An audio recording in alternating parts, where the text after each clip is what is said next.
Hello, this is John with Anthem Business Solutions, and today we're going to go over how to create a menu item the fastest way. You're going to want to log in to the admin portal, which is hrpos.heartland.us. You want to go to your menu, these three lines here at the top left, and then you're going to want to go to Account Menu.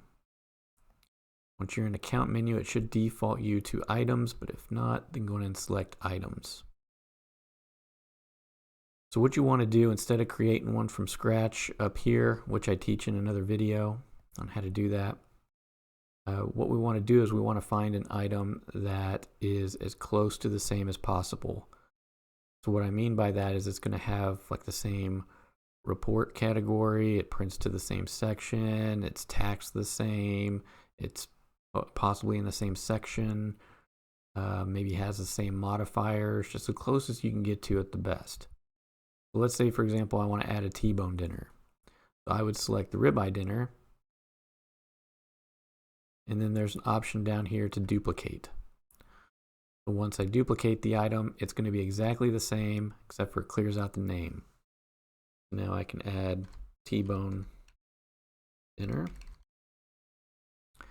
Now if I need to change the price, maybe it's a different price, then I can change the price, although here it's grayed out because we're using sizes. So let's say I didn't want to use sizes on the T-bone. Let's say there's only one size. I would delete those off and go back up here so I can edit the price.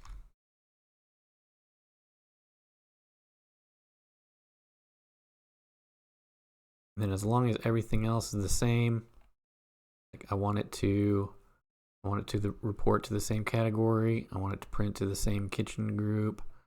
It's got the same sales tax, and I want it in the same sections, and it's got the same modifiers. So then I just hit save. Make sure I get my little save successful down here, and I can close that out, and then I can publish changes, and I'm done. That's all there is to it. Thanks for watching. Want to stay up to date on the latest tips and tricks? Don't forget to click the subscribe button and hit the bell icon.